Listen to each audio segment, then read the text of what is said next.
Olá, pessoal, mais uma vez aqui nosso segundo encontro de lugar de fala, hoje com o tema Educação e Direitos Humanos acobertados pela pandemia.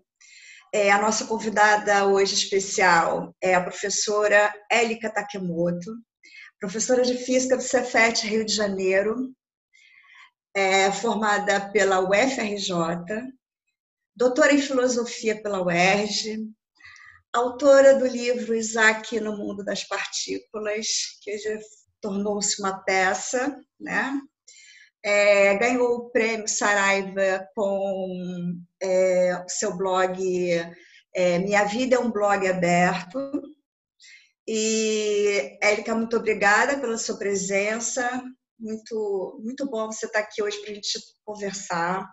Esse tema de hoje foi escolhido pelos nossos companheiros Patrícia Luiza, que é professora da Faculdade Bilíngue do Instituto Nacional de Educação de Surdos, de Pedagogia Bilíngue, é doutora pela UFSC em Educação. Valdo, professor da Universidade Federal da Paraíba, graduado em Letras Libras e mestre em Linguística. Muito obrigada por vocês aqui. Para fazer a nossa tradução e interpretação para Libras e para a versão voz, que nós precisamos dos dois, os tradutores Sara Rodrigues e o Juan Diniz, nossos parceiros. Ok? Boa noite. Estamos à noite agora, então boa noite. Boa tarde para quem está à tarde, boa noite. E de manhã, quem estiver assistindo, bom dia.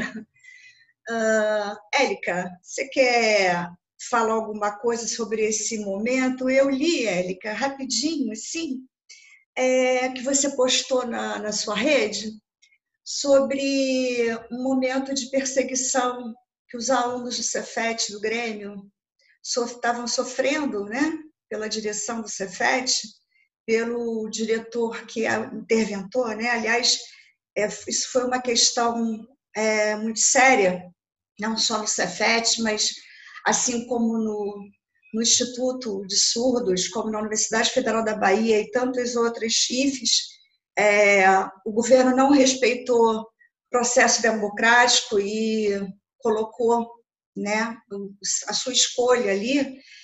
E eu li que lá no Grêmio, os alunos sofreram uma certa perseguição através de um documento. Então, assim, não tem como a gente desvincular a educação de direitos humanos, né? Então, um momento desse de perseguição, dentro de um instituto federal, fica muito claro que a nossa democracia, os nossos direitos estão cada vez cada vez mais roubados, mais tirados da gente. O que você quer começar a falar sobre isso? Boa noite, gente. Boa noite para todas as pessoas que estão aqui nessa live e pessoas que estão nos assistindo. É uma honra, é muito emocionante participar de uma live que tenha essa acessibilidade, essa inclusão, né? Porque quem está aqui, né, está exatamente lutando há muito tempo por isso, por um mundo mais inclusivo.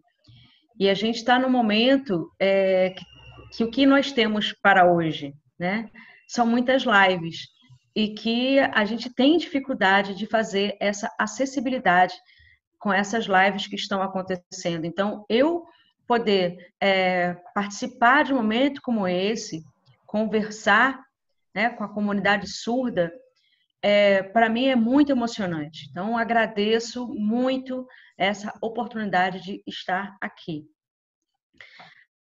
A gente está vivendo um momento muito doloroso, não só no Brasil, como no mundo. Mas no Brasil, a gente tem como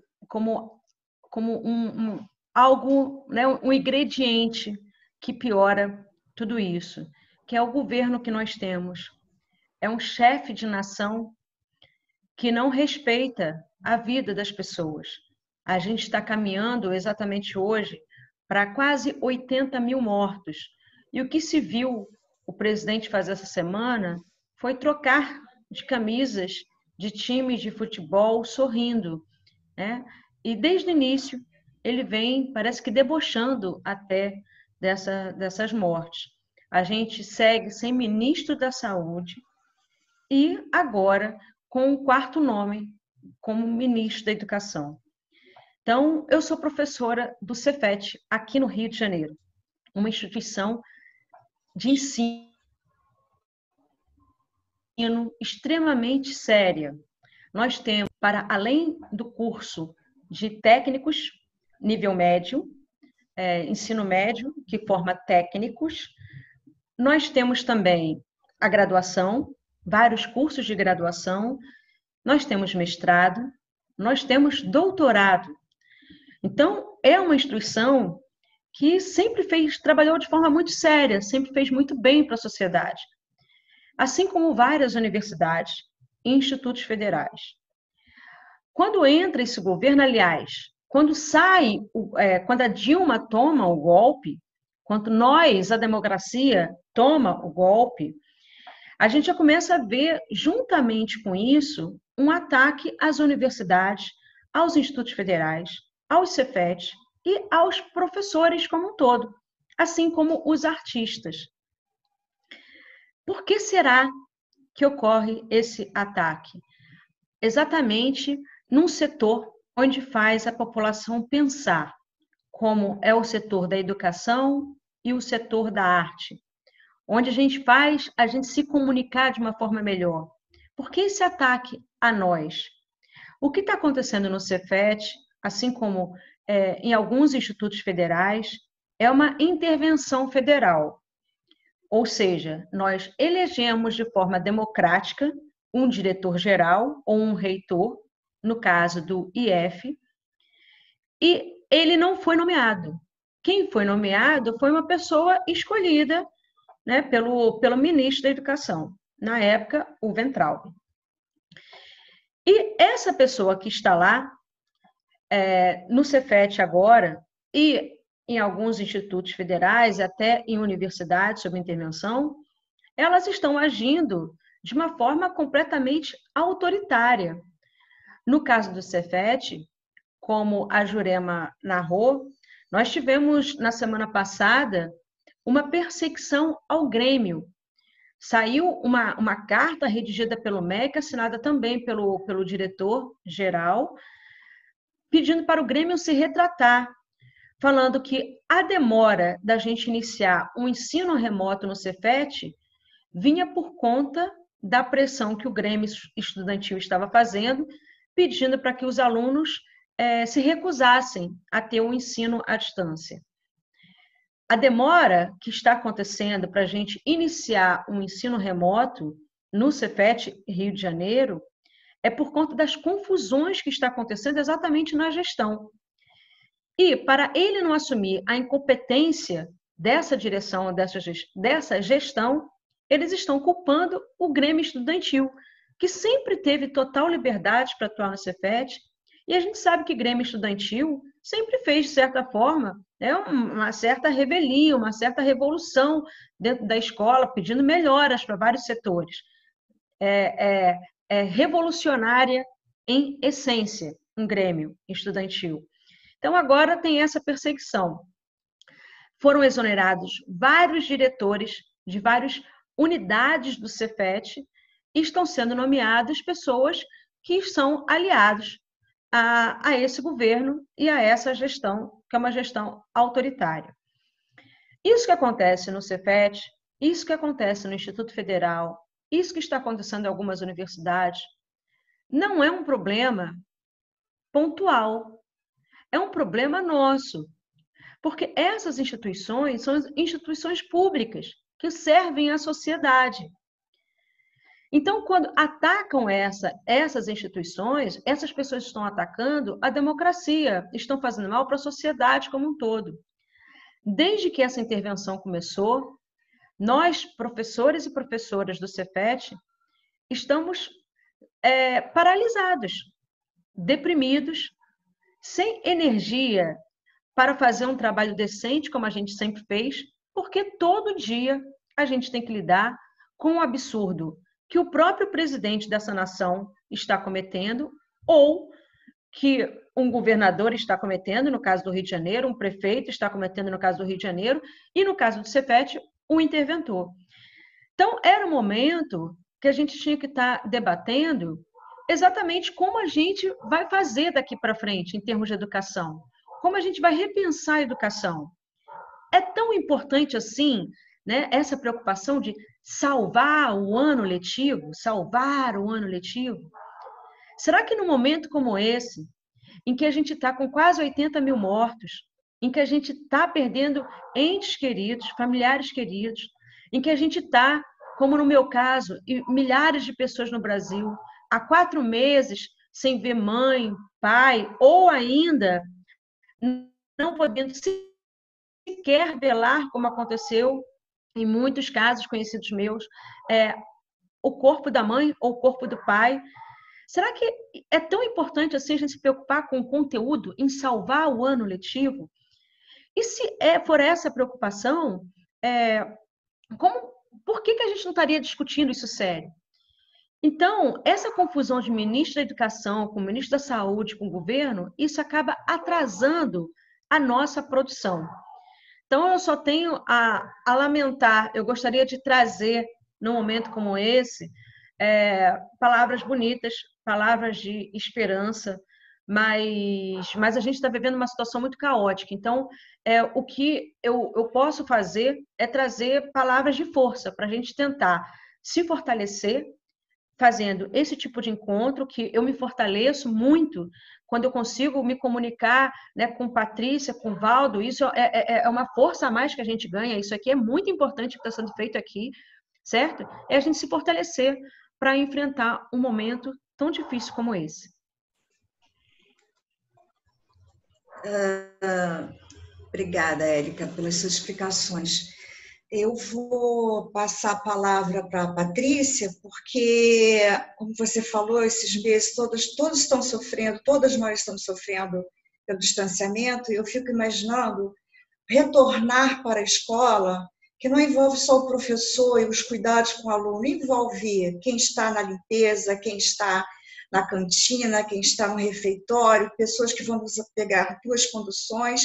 E esse ensino à distância, essas aulas à distância, que ninguém estava preparado para isso, claro que não está atendendo a todos, né? Será que as aulas estão acontecendo, como nós estamos fazendo aqui, com essa acessibilidade para as pessoas surdas, com acessibilidade para as pessoas cegas? Será que está acontecendo? Não, claro que não. Patrícia, é para você, passo a bola. Pode fazer sua pergunta para Érica, fique à vontade.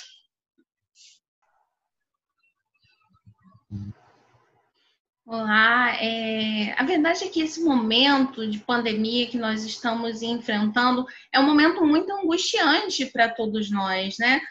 Porque é um momento que vem evidenciar a desigualdade que nós enfrentamos no Brasil, principalmente no tocante à educação.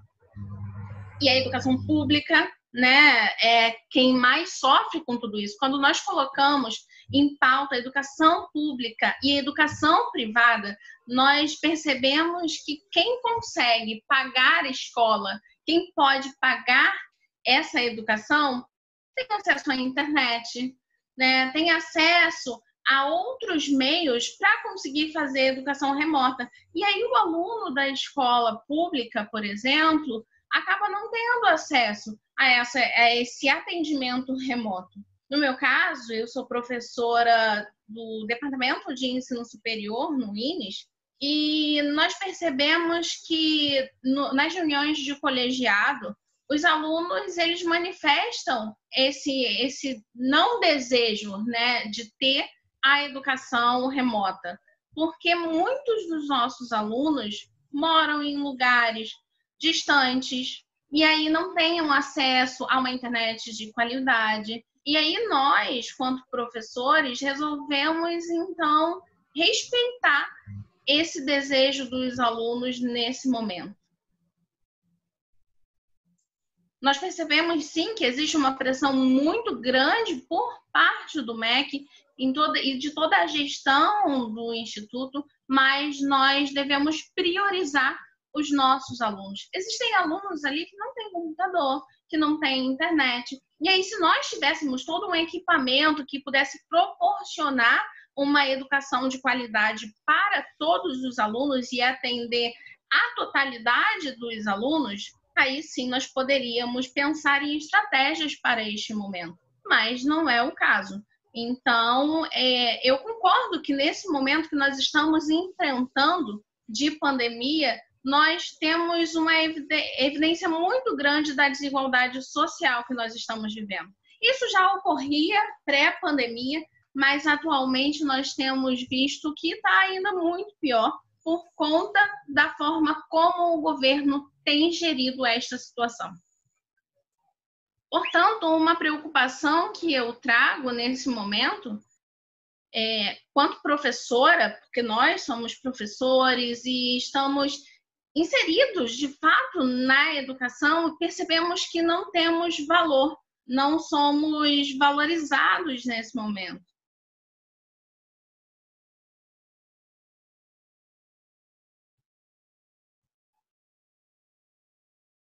Temos percebido um aumento de discursos de ódio durante todo esse momento por conta da política que estamos enfrentando. Um discurso de ódio contra negros, discurso de ódio contra o movimento feminista, e isso já ocorria pré-pandemia. Mas atualmente temos enfrentado isso em um grau muito maior e isso tem trazido reflexos para a comunidade surda, inclusive. E eu tenho uma pergunta hoje para fazer para a Élica. Qual é a sua opinião acerca desse assunto e como a educação pode minimizar os discursos de ódio que têm sido reproduzidos pela sociedade ao longo desse momento?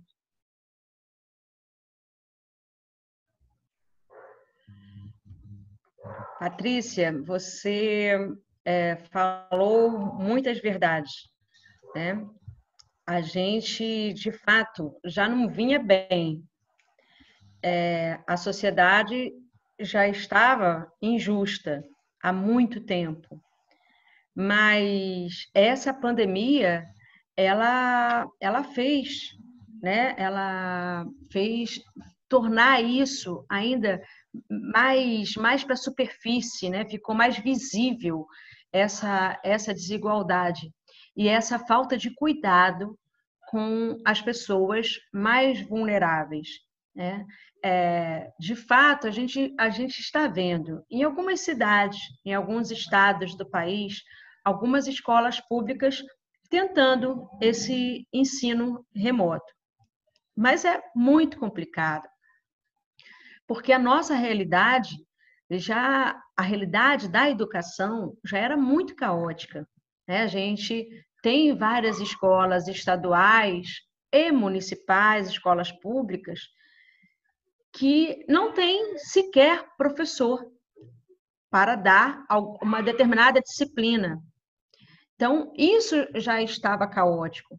A gente, alguns lugares, o banheiro tinha umas condições péssimas. Então, a gente se pergunta, né, nesse retorno que vai precisar de tantos cuidados, tantas medidas sanitárias, como é que isso vai se dar, né, no retorno nas aulas presenciais? Então, a gente vai ter um problema muito grande, porque a gente não estava tendo já umas condições mínimas de higiene, ainda mais agora com o coronavírus. Isso é um ponto. Agora, vamos supor que as aulas presenciais, de fato, não retornem tão cedo, que eu acho que é o que deve acontecer. dado tudo que a gente está vendo, né, dizer na área, né, com especialistas, infectologistas, que o risco de um retorno à aula presencial é muito grande. Então, vamos ficar com o ensino remoto.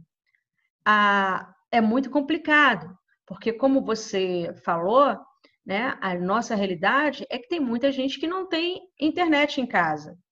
As pessoas podem ter celular, mas às vezes dividem o celular com a família inteira.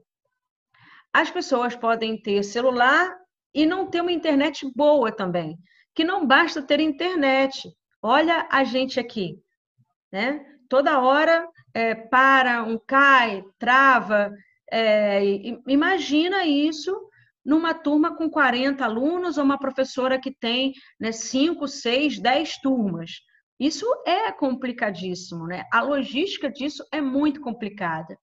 Ela é possível, ela não é impossível, ela é possível, né? A gente tem como fornecer, a UFRJ, ela está fornecendo chips para estudantes fazerem agora um ensino remoto, né? A partir, se não me engano, de agora, de julho, já começa isso.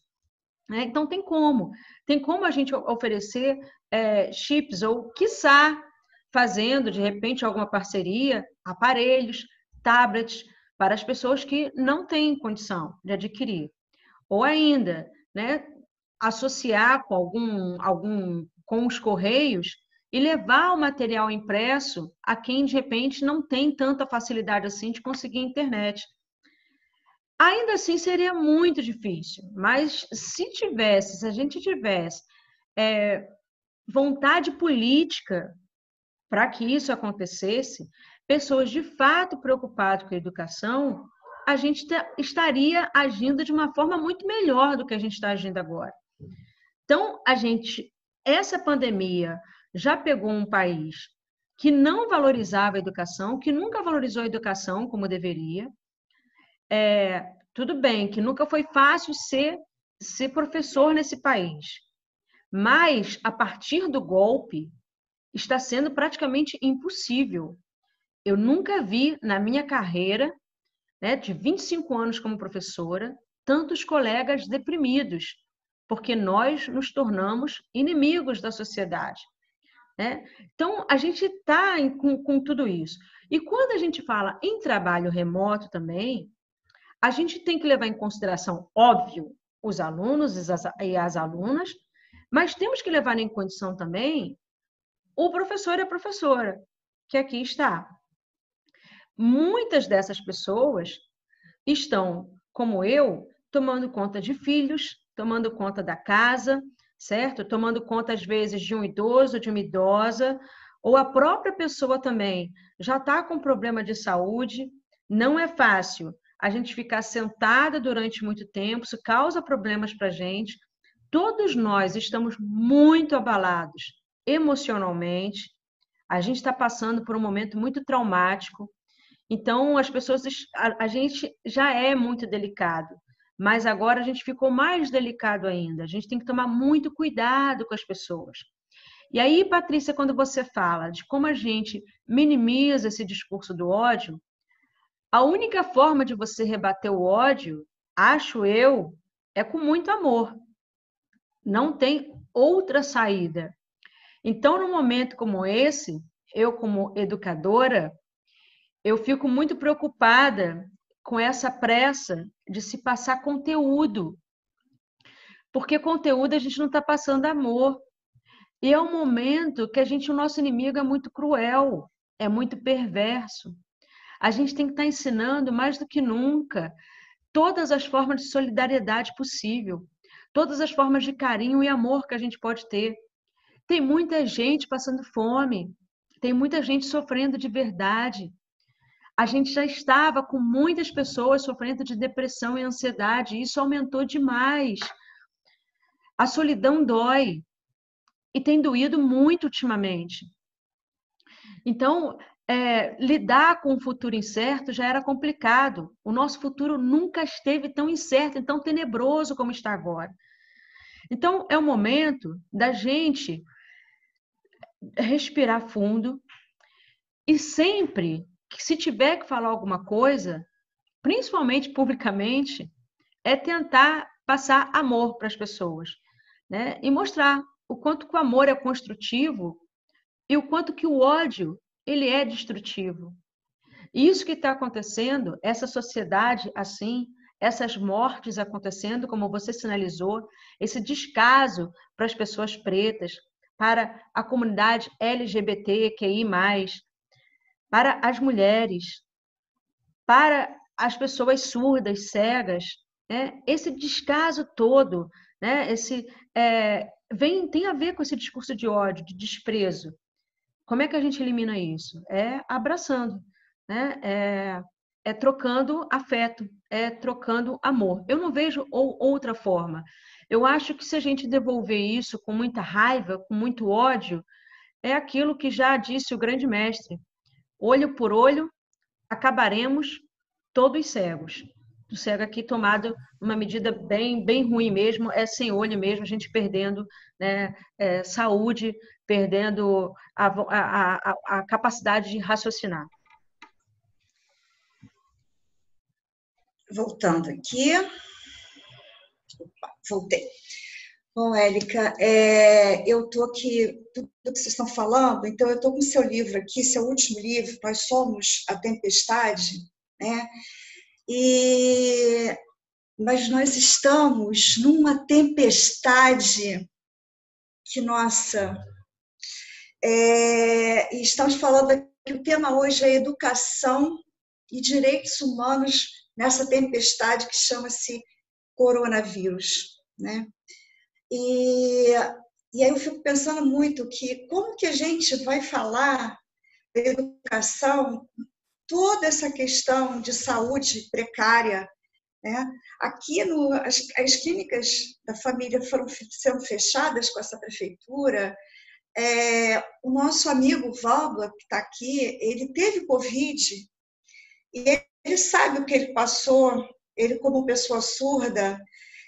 Cadê aquele número que liga para pedir socorro? Esse número 136 não funciona para as pessoas surdas. Se não fossem os amigos fazendo com amor para ajudar nesse momento pela saúde, pela vida, né? Não só ele, mas tantos outros amigos que a gente está nesse momento de partilha, de colaboração. Então, assim, não tem como desvincular, não dá para tratar de quando retornarem às aulas, quando a gente descartando tudo que está em volta. O ser humano, as mulheres, a discriminação, o policial que bota lá, que pisa no pescoço de uma mulher negra, ainda sobe. Não tem como descartar isso. Onde está a educação? Para onde foi a educação desse policial? Para onde foi o amor desse homem que pisou nessa mulher? Então, assim, agora, Valdo, o lugar de fala é seu. Fique à vontade.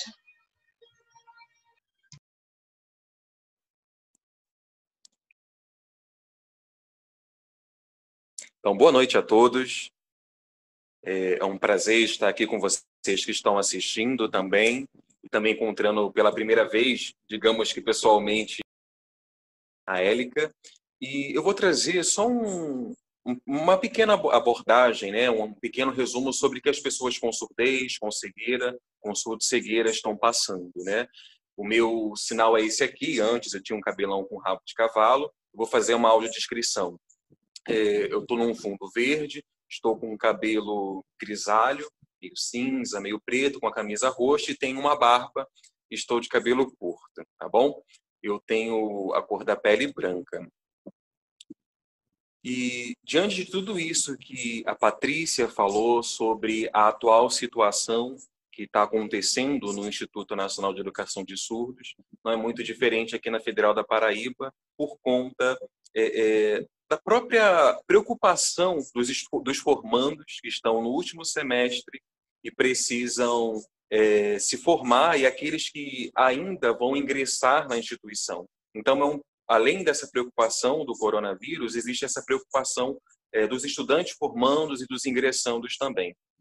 O momento atual, a gente tem conversado lá no departamento de Língua de Sinais, que é o Centro de Ciências Humanas, Letras e Artes, lá da UFPB, e o que nós temos percebido é que os gestores dos próprios departamentos estão muito mais preocupados com os alunos, né? E tem várias pesquisas e os dados já estão revelando que 58% desses alunos não têm uma internet de qualidade, não tem nem internet. Eu não estou falando de minoria, né? Mas estou falando que mais de 50%. São 58% que não têm acesso à internet. Então, a preocupação dos gestores e dos professores é em relação a isso. E, além de toda essa preocupação, os próprios recursos tecnológicos não estão atendendo aos alunos. E a própria instituição não tem condição de resolver isso no momento. 58% dos alunos não têm acesso à internet. E isso é um número muito grande. E eu estou falando de uma instituição que é imensa, como a UFPB, que tem mais de 200 cursos, e tem não sei quantos professores e tantos outros cursos de pós-graduação também. E nós estamos falando de 58% de pessoas, de alunos, que não têm acesso à internet. Sem contar também na própria condição do trabalho remoto. A gente fala também que os alunos não têm internet, mas muitos servidores também se encontram nessa situação e têm de lidar com o trabalho remoto. Então, como é que a gente vai ter um processo, né, legal de ensino, de aprendizagem, de relação professor-aluno? As próprias reuniões de departamento são tantos problemas que a gente tem que resolver antes de pensar em retorno, e tudo isso vai causando evasão. Quantos alunos não desistiram desse período? E quantas angústias, quantas ansiedades, para que me formar, sem contar esse discurso negativo que a gente tem vivido também, e a própria condição de saúde da pessoa. Não tem condição de estudar numa situação tão tenebrosa quanto essa. E tudo isso precisa ser falado em educação. É uma preocupação que a universidade também precisa ter. Então, vendo tudo isso, traz inúmeras reflexões. A gente também tem alunos surdos dentro das universidades, em diversos cursos. E como é que a gente pode atender também esses alunos? Alunos que, por exemplo, não têm um material adaptado, alunos que não são orientados dentro das instituições, alunos que ainda não foram recebidos pelos conselhos, pelos departamentos, para tratar das suas especificidades. E a gente vê a incoerência do próprio Ministério da Educação, que ainda não tem um programa específico para lidar com esses alunos, seja de redes municipais, estaduais ou dentro das instituições, um trabalho que começou. Então, a gente está, sei lá, para gringo ver, para inglês ver, a gente tem vivido, de fato, uma educação dos disfarces. Imaginemos agora a situação das pessoas surdas. Isso, eu conversando com os próprios alunos, eu tenho inclusive conhecidos do Ministério da Educação, a gente conhece pessoas que trabalham dentro do Ministério dos Direitos Humanos, tem pessoas lá dentro que podem representar, e olha a situação como os surdos estão agora. Só o fica em casa é suficiente? Cadê as respostas dos anseios, das nossas angústias? As lutas, os apoios, a própria participação efetiva do governo para que o aluno tenha voz, para que o aluno se sinta à parte. Então, Érica, a minha colocação para você essa noite, o que você tem visto, por exemplo, em relação a essas minorias, das pessoas surdas, das pessoas com deficiência, a posição do governo em relação a elas e também ao trabalho remoto? Você tem visto algum tipo de orientação específica para que esses alunos saiam do lugar digamos que debaixo da mesa e venham para a aparição de fato, sejam enxergados e que tenham condições de receber uma aula? Pode ser, por exemplo, um auxílio psicológico também. Você tem visto alguma ação nesse sentido? Porque essa é a minha preocupação. Eu já tenho uma experiência quando professor na instituição, dou aula para ouvintes também, esbarro com alguns alunos surdos, mas o que a gente tem visto é mais o discurso da inclusão, de acessibilidade. Fazemos adaptações de textos para Libras, mas será que só isso é o suficiente? A gente está entregando uma realidade limitada ou está mostrando tudo aquilo que de fato eles têm direito? Então, qual é a função do MEC e dos direitos humanos em relação ao acompanhamento extraeducacional desses alunos surdos? Valdo, tudo muito, muito triste. Eu vou começar respondendo de uma forma muito direta à sua pergunta final. O que eu tenho visto de movimento em relação às minorias, daqui aonde eu estou? Minha resposta é nada. Nada. Em relação à comunidade surda, em relação à comunidade cega, eu não estou vendo nada. Então, como eu já tinha falado, né, a gente já vinha numa sociedade que vinha com muitos problemas. E essa pandemia, ela só fez potencializar, tornar isso, essas desigualdades, essas crueldades, essas perversidades, trazer isso mais à tona. Então, a gente não vê essa preocupação daqui deste lado onde eu estou, nem com as pessoas mais pobres e nem com as pessoas, no caso, que precisam de maior acessibilidade. É extremamente triste e doloroso a gente estar nesta realidade, porque eu percebo sempre que a deficiência ela está em todo o sistema, em todo o mundo. Não é quem não ouve, quem não enxerga, que é deficiente. Deficiente é a sociedade, que não é capaz de criar as mínimas condições de acessibilidade. E bom, enfim, sobre essa questão, né, tem também, não só do lado dos alunos e alunas surdas e cegas, como a gente também tem professores que têm dificuldade também, como já foi colocado aqui, né?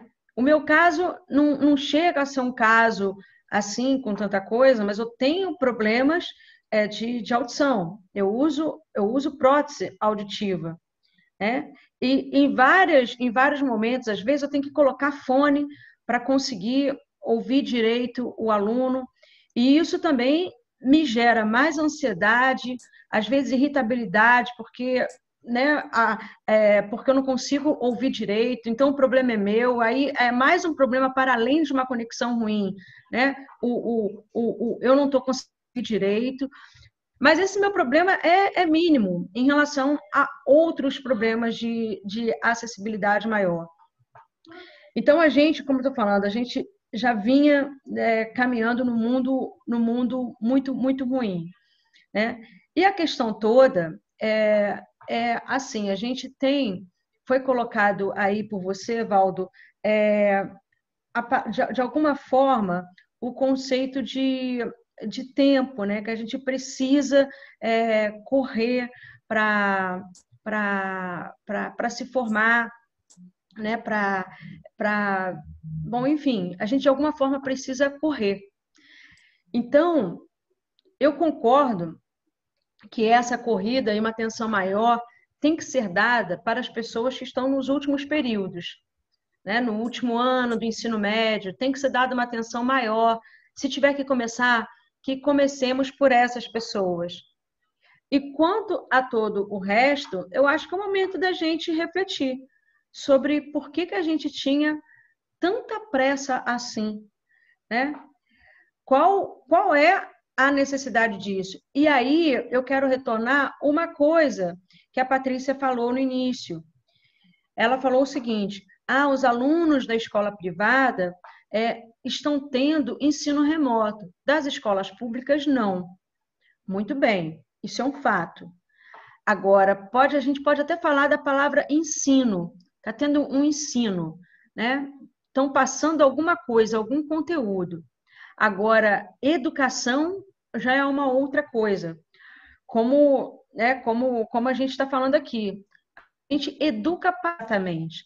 Se num momento como esse, de tanta dor, eu estou preocupado, né, em passar um conteúdo, um conteúdo enciclopédico, um conteúdo que de repente está um pouco desconectado com essa realidade toda que a gente está vivendo.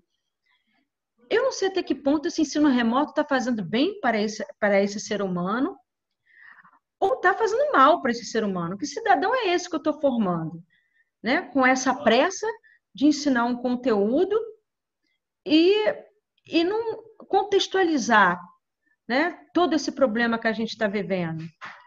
E é esse ponto também que eu coloco com um pouco que o Valdo trouxe. A gente está vivendo exatamente para quê? A gente educa exatamente para quê? Então, se num momento como esse que a gente está vivendo, está todo mundo tão perdido, a gente não tem condições mínimas, a gente nunca teve, mas agora muito pior, de acessibilidade para o ensino, a gente não pode, a gente tem que desconsiderar tudo. Ou entra todo mundo ou não entra ninguém. E se antes a gente não tinha peito para fazer isso, para fazer essa luta, eu acho que agora é a hora da gente ter, né, esse ensino remoto. E a gente tem que tomar muito cuidado, porque o ministro da Educação passado, o Weintraub, mas ele saiu. Não, ele saiu, mas a essência dele permanece, que a essência dele é o governo Bolsonaro. E a essência desse governo Bolsonaro é: viva quem tiver que viver e morra quem tiver que morrer. Isso já foi falado, não sou eu que estou falando. Foi Bolsonaro que falou. Então é isso, eles não dão importância a nenhuma minoria e a população mais pobre. Não, isso não importa para eles. E já que é o momento que a gente freou, que a gente teve esse freio infeliz na nossa vida, então que usemos esse freio para a gente criar essa força para a gente peitar. Ou a educação é para todos, ou a gente vai fazer isso para todos, ou a gente não vai fazer isso para ninguém. É uma posição, inclusive, que o Cefet, como instituição, tem se colocado. E por isso que a gente está demorando tanto para iniciar algum ensino remoto. Ou vai para todo mundo, ou a pessoa, que a gente trabalha com políticas de cotas dentro do Cefet. Então, a gente tem pessoas de níveis sociais diferentes. A gente poderia atender essa pessoa aqui, que tem uma internet boa em casa, e já ir passando algumas coisas para ela. Mas não achamos justos. Então, ou vem todo mundo, ou então não vem ninguém. Esse é o ponto. E quando a gente coloca, né, as pessoas surdas, as pessoas cegas, isso entra nesse bolo. Ou essa acessibilidade, esse ensino que seja remoto vai para todos, ou então não vai para ninguém. E é o momento de... Para que tanta pressa? Para que a gente está educando? Né? Hoje, eu acho que o que a gente tem que se preocupar é com a nossa sobrevivência, com a nossa saúde e tentar diminuir a dor nesse mundo e a fome. Eu acho que a preocupação primordial é essa. Tudo que vem depois é secundário. Então, a gente precisa se unir a isso. Crianças, jovens e adultos. Não é um problema só de adulto, é um problema tudo. Então, o problema da saúde envolve um problema da educação. Educar a sociedade para o que de fato é importante num momento como esse. Bem, voltando aqui. Nosso tema hoje está muito forte, né? Eu estou aqui, aliás, eu tenho que fazer uma observação que... Obrigada, Valdo, porque ele, quando começou a falar, ele fez a descrição dele. Isso é um hábito que a gente precisa aprender, né? Fazer audiodescrição de nós mesmos. Esse cuidado, essa delicadeza com o outro, né? Patrícia, você quer fazer mais alguma colocação para a professora Érica? Sim, eu tenho mais uma pergunta.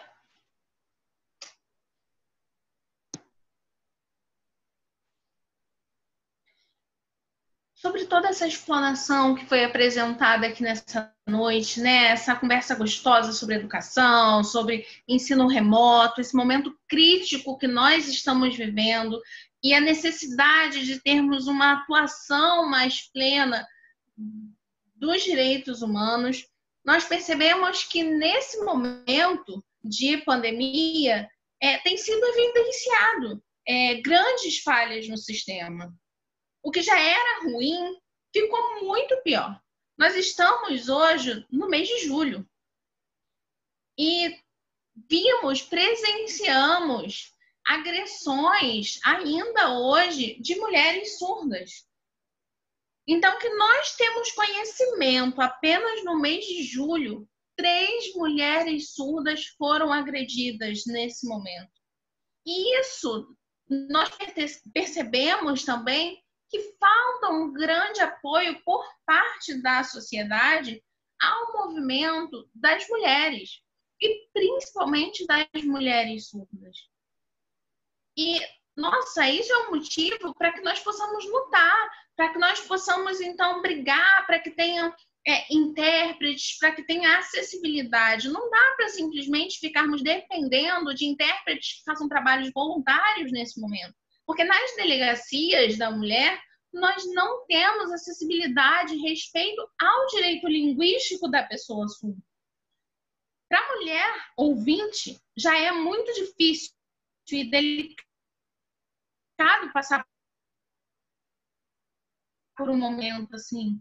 Mas para a mulher surda, isso deveria partir de uma iniciativa do governo de acolher essas demandas. E percebemos que nesse governo em que temos representantes surdos, isso tem ficado ainda pior. Nós percebemos que a situação de fato está piorando e precisamos entender por que acontece isso.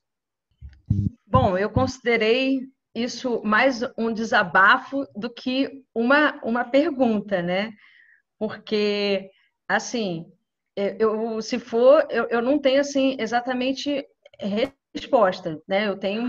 Sinto a mesma coisa que você, Patrícia, a necessidade de, além de ter intérprete, que isso deveria, né, já está acontecendo em todos os lugares, mas, para além disso, que as pessoas soubessem Libras.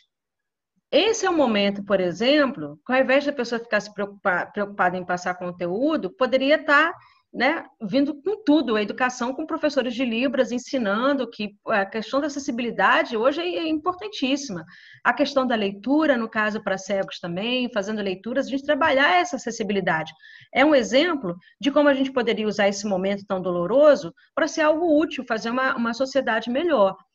Né? Ao invés de ficar preocupando em passar, estou falando, às vezes um conteúdo que a gente consegue passar numa outra época, que a gente esteja com mais cabeça, tentar aprender algo que, de fato, a gente se torne menos deficiente. Aí eu não estou falando da pessoa surda, eu estou falando da pessoa que ouve. Porque, como eu estou falando, a deficiência está na sociedade. E a acessibilidade, a gente que luta pela acessibilidade, a acessibilidade do surdo, quem faz somos nós. Eu, Élica Takimoto. Né? A acessibilidade, por exemplo, uma pessoa que não consegue caminhar, que precisa da cadeira de roda, se faz por rampas. Mas a rampa, para chegar até mim, pelo surdo, quem cria sou eu, aprendendo Libras. Então, é o momento da gente criar rampas. A gente criar rampas, a gente pensar exatamente como a gente pode se comunicar melhor, como a gente pode se tornar mais acessível, como que a gente pode somar as nossas lutas e as nossas bandeiras, certo? Eu acho que esse é o momento. E de, mais do que nunca, não deixar passar nenhuma dor. A sua dor, Patrícia, a sua dor tem que ser a minha também. Mais do que nunca, a gente tem que ser empático. Essa palavrinha, empatia e solidariedade, essas duas palavras, acredito eu, é o que vai nos tirar dessa lama que a gente está. Então, hoje, eu li uma reportagem de uma mulher surda que estava sendo agredida pelo companheiro, surdo também, que estava sendo agredida. E a grande dificuldade dela, que é uma realidade das mulheres surdas, de falar sobre isso, de relatar, né, essa agressão. E, para além disso, de conversar sobre a nossa dor, sobre as nossas angústias. Está muito difícil, a gente, mais do que nunca, a gente precisa conversar entre nós, entre todos e todas nós. Então, é o momento da gente criar. Eu acho que essas rampas, criar acessibilidade, a gente olhar mais para os outros. E por isso, mais uma vez, eu fico muito emocionada, muito honrada, muito feliz de estar fazendo isso aqui hoje, sabe? Eu gostaria de fazer isso sempre, sempre, né? De poder a gente conversar e a gente ser acessível, conversar para todas as pessoas, falar das nossas angústias, né? E das nossas dores para nós e para quem mais quiser ouvir, sem muros, sem barreira nenhuma. Então, mais uma vez, muito obrigada por esse convite, né? E por vocês terem me recebido aqui. Érica, eu, antes de passar para o Valdo, eu só queria fazer uma observação que você falou que a deficiência está na sociedade, nós somos uma sociedade deficiente, e aí se tratando, não basta o governo colocar pessoas deficientes dentro de alguma secretaria, de algum lugar, sem tratar das questões com quem entenda de como fazer. Por exemplo, como a Patrícia falou, nesse mês, 3 mulheres surdas que chegaram até nós foram agredidas. Eu pude ajudar a estar nesse movimento aí, e aí fiquei surpresa, porque as casas de acolhimento que foram criadas no governo lá atrás, vamos lembrar aqui da nossa ministra das Mulheres, Nilceia Freire, a quem eu tenho uma grande estima, essas casas estão sendo fechadas, foram fechadas, ao invés de aumentar, ao invés de serem tratadas. E aí me perguntaram assim, essa pessoa surda, essa mulher surda, ela precisa de ir para um lugar para proteção? Eu falei, mas como ela vai para um lugar? Como ela pode ir para uma casa de acolhimento se ela não tem quem se comunique com ela? Como ela vai se comunicar? E uma outra observação, que o Ministério, né, o Ministério Público, ele fez essa campanha do X na mão. E aí eu recebi o vídeo dessa campanha, logo que foi feito, e eu falei assim, eu não vou repassar esse vídeo, porque nem legenda tinha no vídeo. E aí vamos ver, um X na mão, a mulher cega que também é espancada, ela não está vendo o X na mão, ela não sabe quem está vendo o X na mão dela. A mulher surda vai fazer um X na mão, ela está falando com as mãos.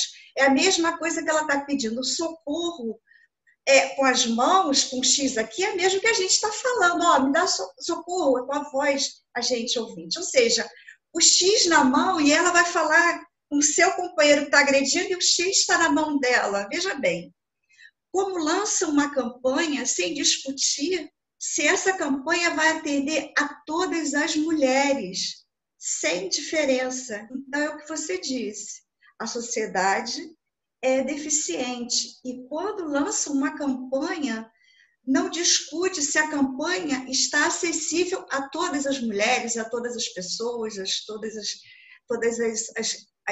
as sociedades que nós temos aqui, que são várias, né?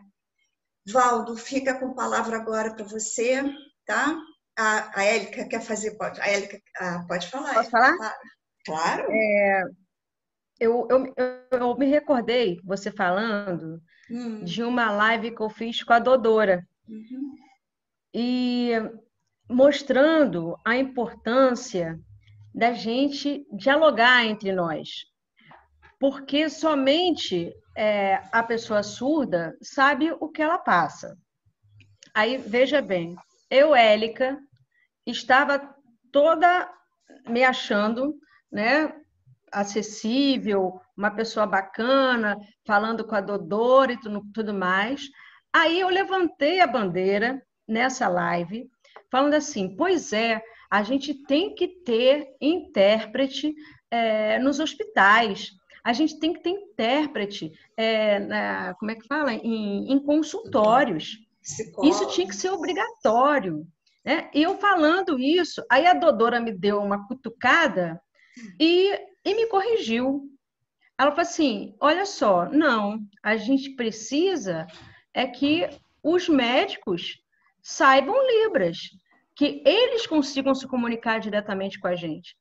Às vezes eu falo assim, é muito chato eu chegar num consultório, o médico não está olhando no meu olho e está olhando para o olho da intérprete, falando como se eu não existisse ali. Se eu precisar fazer terapia, eu não quero que mais uma pessoa esteja na sala, eu quero conversar diretamente com quem está me analisando, com o meu psicólogo, com a minha analista. E aí, quando a doutora falou isso, eu tive muito aprendizado nessa fala. Eu ganhei muito nessa fala. Eu falei assim, eu estava crente que, por um mundo melhor, né, o intérprete bastaria. Mas não, é necessário muito mais que isso, que eu não sei se é tão muito mais do que isso. Pedir que um profissional de saúde saiba Libras, ou pedir que um professor saiba Libras também. Eu não sei se isso é muito mais, eu acho que parece que isso é o mínimo, não é nem muito mais. Mas enfim, eu só queria lembrar, Jurema, quando você falou, antes da gente passar para o Valdo, é que conversas como essa, entre nós, entre surdos, entre cegos, entre ouvintes, entre pessoas que enxergam, entre nós, entre a comunidade LGBT, entre pessoas pretas, entre pessoas brancas, é necessário para que a gente entenda a complexidade da realidade. Por mais que eu fale assim, eu estou cuidando de você, né? Eu estou cuidando de você, eu, ouvinte, estou cuidando de você, pessoa surda, eu estou cuidando errado. Eu preciso ouvir o que essa pessoa surda está de fato precisando. E o que a pessoa surda precisa é para, além de um intérprete, no caso, médicos, profissionais, policiais, delegados, que saibam Libras. Então, isso me trouxe essa sensibilidade. É só essa observação que eu gostaria de fazer antes de passar para o Valdo. Exatamente isso. Nós poderíamos aqui estar falando das pessoas com deficiência na educação, mas não, o lugar de fala aqui é deles, né? Esse é o lugar de fala. Então, eles falam por eles. Valdo, por favor, pode falar agora. Certo, então. Élica, aproveitando uma fala sua sobre cotas, eu gostaria de fazer também alguns apontamentos em torno desse tema, visto que está em discussão no momento. Eu acho muito estranho uma pessoa como representante da comunidade surda, integrante do atual governo, manifestar apoio a uma resolução que desobriga o percentual de cotas. Vocês devem ter visto que recentemente Bolsonaro aprovou a resolução que desobriga as instituições a promoverem ações afirmativas na pós-graduação, lembram? Diversas notícias foram divulgadas sobre a retirada de cotas nos cursos de pós-graduação. A própria secretária de Direitos Humanos, que atua em prol das pessoas com deficiência, apoiou. Não, peraí. Eu não consigo entender o porquê desse posicionamento em prol da supressão das cotas, visto ser uma possibilidade desse grupo continuar seus estudos na pós-graduação. Eu cheguei a pensar que algum ponto não tenha ficado claro, não leu direito, não fez uma interpretação adequada da legislação. É um direito deles. O texto não deixa dúvidas, não tem nada nas entrelinhas ou subentendido, e o que fica escancarado é a falta de competência dessa pessoa. Sabe? É ter pulso firme para de fato fazer valer os direitos dos que precisam, que nada mais são do que direitos humanos. Passamos anos lutando pela aprovação da Lei de Libras, anos lutando por um percentual de cotas nas instituições de educação, e eu não estou falando somente de surdos ou pessoas com deficiência. Aqui também entra a comunidade LGBTQIA+, negros, indígenas, anos lutando. A gente sente na pele o que é a desigualdade educacional. Aí me vem novamente com esse posicionamento opressor, de abafamento, fazendo valer o discurso da meritocracia. E a gente sabe muito bem para quem funciona a meritocracia. É para quem tem dinheiro, quem tem formação, quem faz um cursinho preparatório. E a gente, quanto minoria? Anos sendo deixados de lado, até que depois de muito suor conseguimos, nos governos anteriores, aumentar o percentual que era de 3 ou 5%, não me recordo, para 20% ou 25%, dependendo da instituição, seja ela universitária ou até mesmo empresas. Foi um direito conquistado para que pudéssemos ter mais acesso. Então, vendo essa retirada e uma secretária que, além de ser uma representante de direitos humanos, também representa a comunidade surda, apoiar isso? O que ela pensa? Qual deveria ser a atitude de uma pessoa que sente na pele o que é ser surda? Ela é surda. Nós somos a comunidade surda. Não sabe o que é isso? Eu fico muito triste com uma situação dessas. Igual daquela vez, bem no início do governo Bolsonaro, que ela se pronunciou sobre a isenção do IPI para aquisição de veículos para pessoas com deficiência, e os jornais estão aí de prova mostrando que ela disse que isso era um privilégio. Eu não sei se vocês lembram, mas uma das frases que mais se destacaram na fala dela foi essa, de que a isenção do IPI para aquisição de veículos para pessoas com deficiência era um privilégio. Privilégio? Como assim? E a nossa luta? Assim como as cotas. Eu vejo a importância das cotas como uma tentativa de igualdade de direitos, através das nossas lutas por acesso a uma educação de qualidade, a qualidade de vida, e uma formação de qualidade implica numa melhor posição profissional. A gente também se preocupa com essas questões. Por isso, os governos anteriores deram essa abertura e passaram a atender às necessidades de toda a diversidade, seja ela LGBTQIA+, negro, a cota é direito deles. Não é uma questão de esmola que estão dando, não. Por isso, eu não consigo entender o que se passa na cabeça de uma secretária que apoia esse tipo de atitude. Graças a Deus, a Justiça revogou a tal resolução, o que mantém nosso direito assegurado, né? Graças a Deus, sabe? Mas ainda assim, o que um governo desses pensa? Temos o dever de lutar e assim fizemos. E de repente suprimem nosso direito? São coisas que não cabem na mesma balança, sabe? Então, Élica, eu gostaria que você falasse um pouco sobre essa divergência entre deveres e direitos. Lutamos para conquistar cotas e outros direitos, e de uma hora para outra tentam tirar?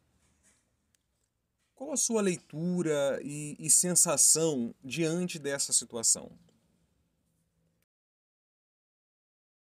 Valdo, você pergunta o que eu sinto como professora vendo uma pessoa que está num lugar de poder deficiente contra a inclusão. Eu sinto dor física, chega a doer o coração, chega a doer o estômago, sabe? Chega a doer na pele. Eu sinto dor física, porque isso é muito cruel. Mas isso não é pontual. Isso não é uma característica dessa secretária. Em termos de governo, desse governo extremo que a gente está vendo, dessa direita neoliberal, fascista, a gente vê essas mulheres machistas, a gente vê pessoas negras racistas, deficientes, contra a inclusão, e homossexuais a favor de Bolsonaro. Então, é muito, muito maluco mesmo, isso tudo que a gente está vivendo. E mostra o quão complexo, o quão perigoso é este problema que a gente tem para resolver em mãos hoje. Por isso que a gente tem que ficar atento, debater muita sociedade neste momento, para entender essa complexidade toda deste problema grandioso, que são pessoas que negam a vacina, que negam a ciência, que negam a existência de gênero, que nega o aquecimento global. E essas pessoas que negam tudo isso não são pessoas, Valdo, que a gente pode chamar que não tiveram informação, que são ignorantes, que não tiveram estudos. Não. São pessoas que estudaram. São pessoas que têm informação. E mesmo assim, elas partem para esse negacionismo. Então, cada ser humano é extremamente complexo. Muitos seres humanos aumenta a complexidade da coisa. A sociedade está altamente complexa. Então, a gente não tem hoje um entendimento nítido de como combater isso. De como combater, por exemplo, uma secretária dentro do espaço de poder com deficiência contra a inclusão. A gente não sabe ainda como lidar com isso. Mas uma coisa é certa. O que a gente precisa, mais do que nunca, a meu ver, é dialogar, é conversar, com várias camadas diferentes da sociedade, para ver como é que a gente consegue reverter esse inimigo maior que a gente tem hoje, para além do fascismo, que é a ignorância, que as duas coisas são muito parecidas, né? O fascista, ele ignora mesmo, ignora o bom senso, ignora a vida, ignora, né? Ignora uma série de coisas. Então, como que a gente combate isso? Somente fazendo isso que a gente está fazendo, né? Conversando, lendo, dialogando, ouvindo diversas camadas da sociedade para ver como é que a gente pode solucionar. Isso que a gente está fazendo aqui, eu, sinceramente, eu já acho que é uma tentativa da gente corrigir. Porque quanto mais a gente falar, com quanto mais pessoas a gente falar, a gente conscientizar desse problema que vem a ser a sociedade, eu acho que a gente consegue reverter isso. Porque ainda, por mais esquisita que esteja, a gente ainda tem uma democracia, a gente ainda tem o voto, o poder do voto. Então, a gente precisa usar isso. A única forma da gente combater tudo isso é mudando quem está lá, é tirando quem está lá. Porque Bolsonaro está lá porque alguém colocou, ele não chegou lá sozinho. E como é que a gente retira? Porque, olha só, pode acontecer do Bolsonaro sair, mas do bolsonarismo continuar existindo. Então, a gente precisa combater, não é só o Bolsonaro, é o bolsonarismo. É exatamente a mulher que é machista, é a pessoa preta que é racista, as pessoas brancas, óbvio, também, e as pessoas deficientes que são contra a inclusão. Então, a gente precisa conversar com essas pessoas. E não adianta, volto a dizer que a gente tratar essas pessoas com ódio, deixar para lá. Não, a gente tem que trazer para a gente. Vamos conversar. Vamos ver como é que essas pessoas nos escutam. E a melhor maneira da gente ser ouvido, das pessoas nos darem atenção, é a gente não iniciando a conversa com agressividade. Sabe? A gente não pode ser agressivo. A gente precisa falar assim, vamos conversar? Isso, o mundo do jeito que está, está bom para você? Será que é mesmo isso? Né? A gente ter lutado tanto para conseguir, para que as pessoas deficientes consigam chegar nas universidades, e as pessoas que estão lá estão mostrando muita capacidade de compreensão, estão mostrando que tem inteligência. Por que você está comemorando o fato, né, da retirada dessas cotas? Isso não é esmola, isso é direito. Cota não é algo feio, cota é linda, a gente está lutando para menos desigualdade social. É claro que o ideal é um mundo sem cotas. A gente vai chegar lá, mas para chegar lá, a gente precisa passar por isso aqui, né? A gente precisa das cotas, exatamente para mostrar que essas pessoas que foram, né, retiradas, impossibilitadas de chegar nas universidades e que hoje não chegam pelas políticas das cotas, elas estão dando um show. Estão mostrando que capacidade intelectual, que capacidade de raciocínio, nada tem a ver com conhecimento. esse conhecimento que, de repente, Patrícia, hoje está sendo passado por esses ensinos remotos. O conteúdo que se passa através do ensino remoto ou em várias escolas, inclusive particulares, esse conteúdo não nos torna mais sábios, mais inteligentes. Ele dá para a gente um conhecimento para a gente fazer uma prova, talvez o Enem. Mas o que faz a gente mais inteligente, mais sábio, é a gente criar sensibilidade para lidar com o outro, para conversar com o outro. A nossa sensibilidade, o que mede a nossa inteligência é a nossa sensibilidade de sentir a dor do outro e de diminuir a dor do outro. Ou seja, a dor do outro precisa ser a nossa. Eu acho que essa é a medida central hoje de um ser inteligente.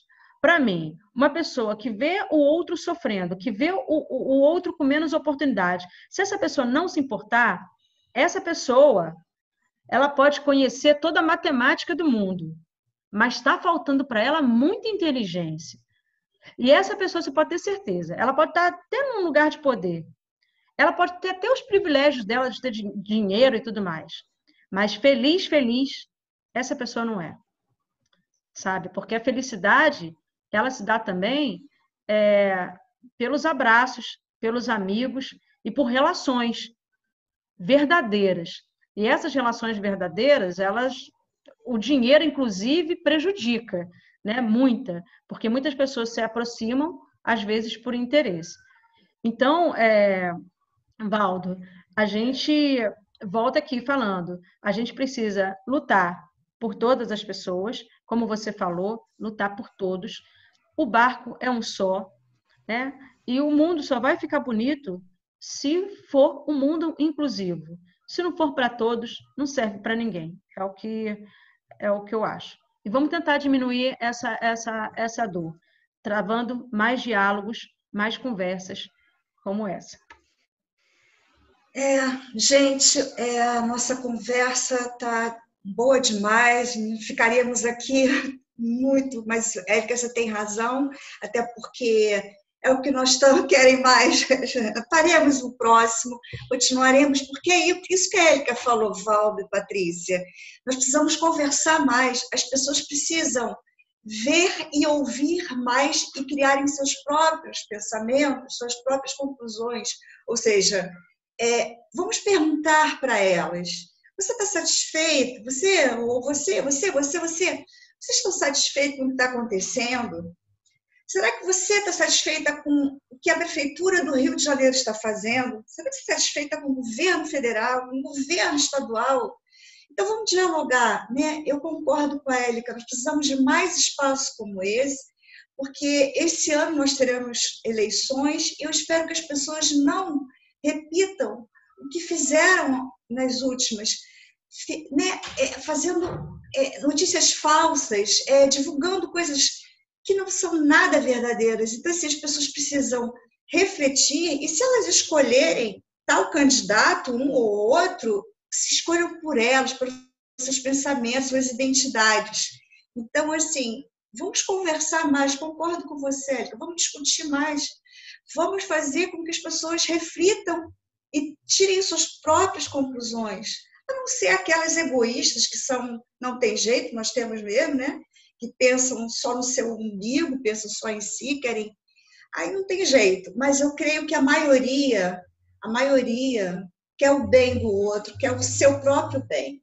Então, vou passar agora para a gente concluir as considerações finais de Patrícia. Aí, logo depois da Patrícia, o Valdo pode fazer também as suas considerações. E aí, a gente vai, Érica, e a gente encerra, tá bom? Foi ótimo. Patrícia e Valdo.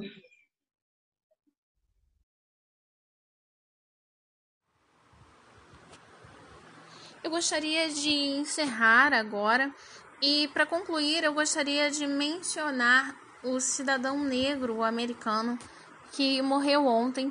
O seu nome era John Lewis.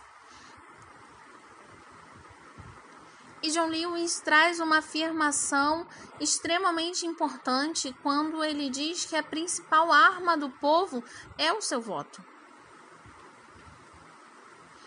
E isso significa que, se nós temos a consciência que não queremos um governo que se omita, mas queremos um governo que apoie o povo, que lute por melhores condições de vida para o mesmo, nós precisamos ter um voto consciente. Pois o voto é a nossa melhor arma. E eu não falo aqui de uma arma física, eu falo de uma arma política, que é o nosso voto.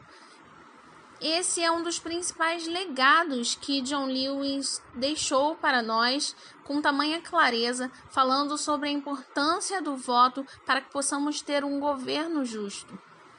E para concluir, eu gostaria de agradecer a participação da Élica nessas discussões de hoje, nessa discussão política, e eu afirmo política, pois ela está inserida nos diversos contextos da nossa vida, educação, direitos humanos e tantos outros contextos, né? Porque se não houvesse a política, nós também não teríamos garantias de direitos. Mas é porque nós temos discussões políticas, garantias de voto, nós então podemos lutar por melhores condições de vida para o povo. E é isso. Muito obrigada. Bom, eu quero agradecer a Patrícia por toda a explanação dela, juntamente com toda a equipe, e agradecer infinitamente, não tem palavras para descrever o prazer que eu estou de estar aqui conversando com a Élica, e também com todo o pessoal, né? Élica, eu acompanho seu blog, acompanho as suas discussões políticas, aquilo que você posta, a sua visão de mundo como professora para o aluno, para as pessoas também. Jurema também. Poxa, Jurema, a gente já se conhece há tanto tempo e está lutando aí pela comunidade surda, e a gente sabe das lutas, dos sofrimentos, a gente sabe o que é educação, né? E a gente está aqui, talvez, dentro das nossas casas, preocupados com tudo aquilo que está acontecendo, e a gente, como professor, sente na pele todo dia o que é estar aqui, por exemplo, dentro de casa, mas pensando naquele aluno que não está indo à escola. A gente tem uma visão diferenciada, assim, e consegue não somente enxergar, mas trazer aqui para a nossa pele, trazer para perto da gente aquilo que a sociedade está passando, aquilo que as pessoas estão passando, essa estrutura, essa formação social tão injusta. E a gente vê a importância da política, do ser político, da consciência política, das ações políticas, das relações dialógicas e políticas para mudar tudo isso. Falta muita coisa, a gente sabe. E essa falta também está aqui dentro da gente. Mas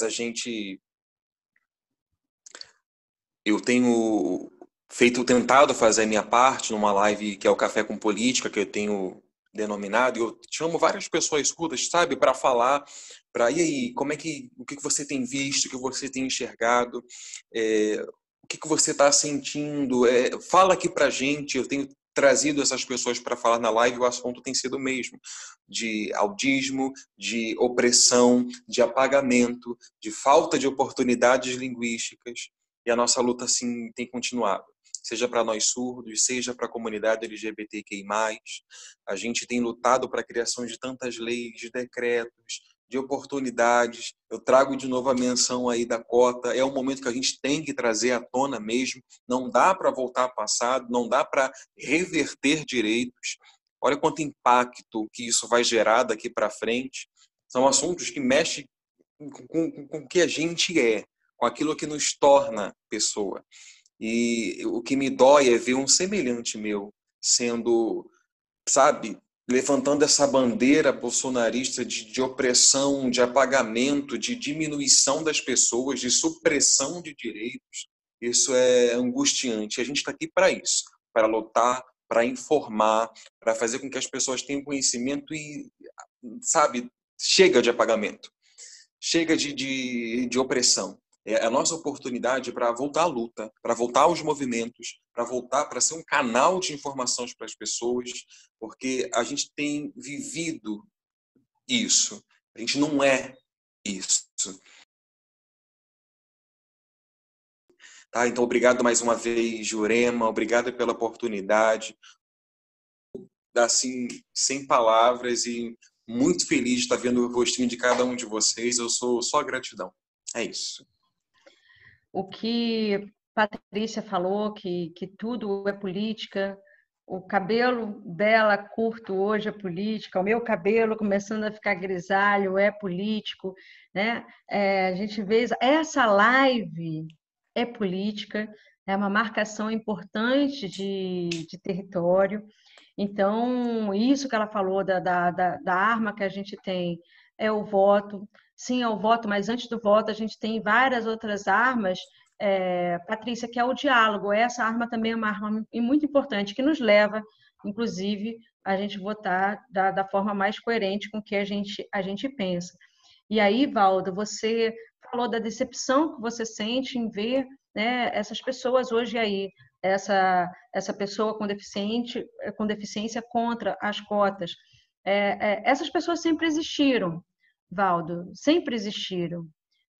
Só que tudo que caminhou para que essas pessoas saíssem do armário, né? Que elas aparecessem mais, que elas ganhassem voz. Tudo caminhou para isso, mas elas sempre existiram. Então, existe um lado que eu não vou chamar de lado positivo nessa história, mas é um lado que a gente tem que considerar. Que agora a gente sabe, de fato, quem é nosso inimigo. O inimigo não está debaixo, se escondendo. O inimigo, ele está mostrando a cara dele. Então, a gente sabendo que é o inimigo, de repente talvez seja mais fácil a gente combater. Pelo menos a gente está olhando para a cara dele. Antes a gente não sabia quem era. Essa pessoa, que é uma deficiente contra a inclusão, isso está no nosso grupo da família. Quantas pessoas daqui que têm família que votaram no Bolsonaro e que ainda, à luz de tudo que ele está fazendo, ainda acham que ele é melhor do que o PT, ainda estão com esse ódio cego, a um partido que enfim, o que o PT, afinal, fez de tão ruim para essas pessoas? Se for conversar com elas, dialogar, perguntar, mas o que o PT fez para você? Por que você tem tanto ódio? Elas não vão te dar uma resposta coerente. Porque não tem uma resposta. Esse ódio foi plantado. Foi plantado nelas, com uma série de mecanismos que tem aí. Mecanismo de uma mídia muito séria, que está aliada a um governo da direita, que tem capital estrangeiro envolvendo tudo isso. Então, o problema é complexo. Mas, enfim, como eu estou falando, eu acredito ainda, como professora, preciso acreditar na didática do diálogo, da gente se compreender, e crescer conversando, interagindo nessa relação. Sintam-se todos, abraçados. Muito obrigada, Patrícia. Muito obrigada, Valdo. Muito obrigado, Juan. Muito obrigada, Sara. E Jurema, por ter promovido esse encontro aqui. Eu estou muito orgulhosa de todos vocês, muito feliz, muito honrada de passar parte da minha noite aqui com vocês. Isso salvou, muito meu dia. Obrigada. Eu que agradeço. Obrigada, Élica, pela paciência. Obrigada, Patrícia, mais uma vez, nosso segundo encontro. Valdo, que está aí na Paraíba. Ao Juan, a Sara, e os amigos que estão por trás, todos voluntários, sabe? Aqui estamos todos tentando fazer esse momento de diálogo. Esse é o nosso segundo encontro. Então, vocês que estão assistindo, curtam lá, Facebook, a gente vai colocar, mas nós temos um canal, e é importante que vocês curtam, que vocês se inscrevam, que é um lugar de fala. E aí, nisso, nós vamos divulgando, vamos dialogando mais, e vamos abrindo cada vez mais espaço para o diálogo, que é essa a nossa intenção, com igualdade, do mesmo patamar. Muito obrigada a todos, uma boa semana, abraço forte, beijos.